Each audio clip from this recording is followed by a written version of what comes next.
Hello. In this video I'm going to look at the Ardha Chandrasana, or the half moon pose yoga practice. It's a posture that's very much derived from the Trikonasana, the triangle, and also from Parsvakonasana, the wide angled lunge pose. And this video in a sense may be very helpful for the half moon pose creative flow yoga sequence video, in which we come relatively quickly into half moon pose Ardha Chandrasana from the triangle.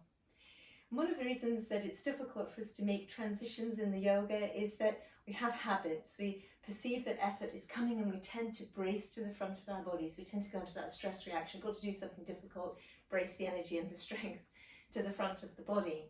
Whereas actually in Ardha Chandrasana, the front of the body should be really very open, whereas it's the back of the body that has to work quite hard and be engaged. So the muscles quite engaged through the back of the shoulders, back of the ribs, back of the waist, small of back, lower back, and the gluteal muscles. And once the back leg is raised, as well, the muscles through the back of that raised leg need to be working quite hard. So let's just come into the triangle first of all to have a look at finding Ardha Chandrasana from out of the triangle. So if you stand tall and with an awareness of your spine lengthening between the tailbone and the crown, and then just let quite a lot of weight stay on your right leg. We breathe in, breathe out, and stretch the left leg back. And we get back into that position, just let the left heel swing in line with your front heel. So then we draw up through the kneecaps, through the thighs, let the tailbone sink down, and let's just bring the arms up. Let's breathe in and breathe out and allow our spine to spiral open towards the left side. Now in Trikonasana, just keep an eye that your front knee isn't twisting, so keep wrapping your inner thigh muscles around your thigh to keep the knee in line with the middle of your toes. But we do release this back hip, in this case the left hip, off towards the left side. So legs nice and strong, feel the heels and the balls of the feet well anchored into the floor. Let your left waist open and lengthen so that your spine can come through into Trikonasana, really long line. Now already I've got the strength behind me, back of shoulders, back of ribs, back of waist, and I'm thinking about lengthening through my inside leg, so I'm avoiding that grip through the inside leg. So now in theory my spine is already in quite a nice long line above the floor, and I'm going to bring the weight forward onto my right leg, heel, ball of the foot, lift my right sitting bone above my right heel, and keep the strength behind me. Back of shoulders, back of ribs, back of waist, back of hips. And I need to keep lengthening through the inside leg, both legs. And there's a sense of my back leg lengthening through the inside leg away from my tailbone. Yeah. And then from there again, just hopping back. And from there again, drawing back up. You can breathe in and breathe out to step back.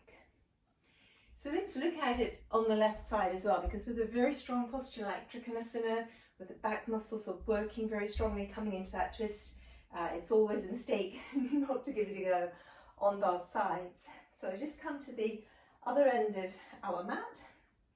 Once again, nice and square, and an awareness of where the spine is.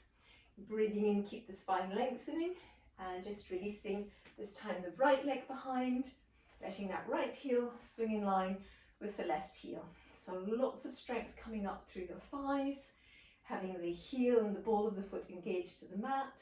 Breathing in, let your spine lengthen. Breathing out, twisting back towards your right side.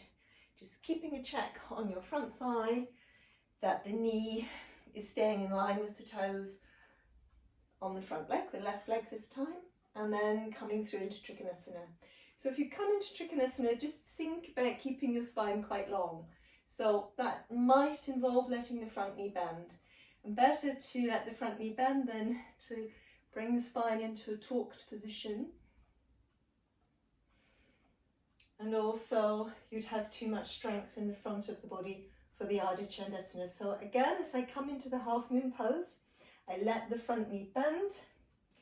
I'm going to aim to quickly lift my left hip sitting bone above my left heel, and then back of ribs, back of shoulders, back of hips working, gluteal muscles engaged, and the back of my right leg, raised leg extending. So now here, really get lots of length through your inside legs. Press down into that left heel, through the inside leg, and lengthen back through the inside of your right leg, tailbone, inside hip, inside knee, inside heel. And then once again, just slipping back down, breathing in and breathing out to come back. So in many ways, that's a little bit slow for coming into Ardha Chandrasana. Now the other way that we can do it is from the lunge position. So you come right in, big stride lunge, warrior type lunge.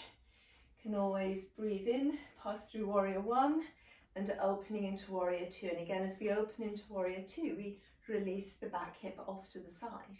So once more, the strength behind us, back of shoulders, back of ribs, back of waist, back of hips. And from here again, Parsvakonasana, letting my lower waist lengthen as much as I can along the line of that front thigh, breathing. And then you can keep this upper arm raised, but it's often more helpful just to bring it through onto your hip. And then once again, as you're ready, breathing in, breathing out, transfer your weight forward. Lengthen through the insides of your legs.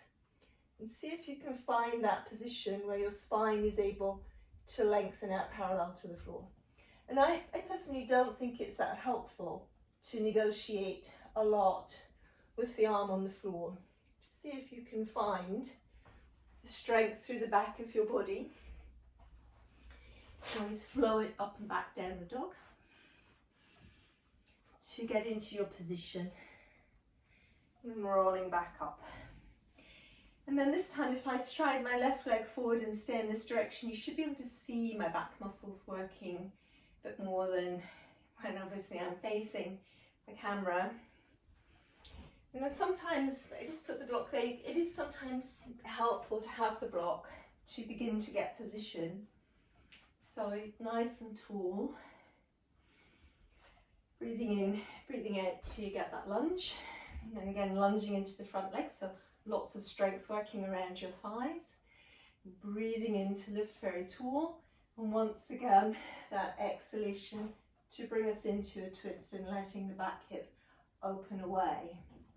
So from here, lots of stretch into that back heel, tailbone, sacrum, crown, and letting the lower waist lengthen out along the line of the front thigh. So this arm can come behind or to the inside of the front leg.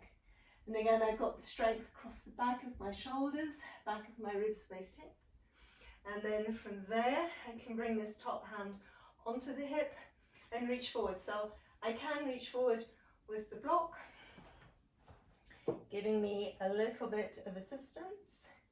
And again, I bring my left hip, I have to have the courage to bring my left hip right over my left heel, using my gluteal muscles and lengthening through the inside of both legs and lengthening through my spine. And I've got the strength behind me. And then again, I can let my knee bend, stretch, and bring that leg down. And I'm there. Once again, I can roll it through and then just step back, down facing dog. So, especially after all those different twists and balances, just give your spine a chance to really lengthen from the tailbone towards the crown. Just let it neutralise. Walking back again. And just rolling up through your spine as you're ready. And so that's two ways of coming into Ardha Chandrasana. Just thinking about, in both cases, getting your hip weight forward so your sitting bone is right above your heel. Think about those connections from your spine, you know, through your inside legs towards your heels. That really helps you to work with the ties and connections that there are within the body and keep the strength behind you, back of shoulders, back of waist, back of hips. Of course it takes practice, but I think those tips are very useful and you should soon be practicing Ardha Chandrasana quite well if you can follow them. Hope to see you again soon on Movement Style channel. Do have a look at the half moon pose creative flow yoga sequence, and always think about subscribing. It helps you to know when I'm uploading new videos to the challenge. See you again soon. Bye.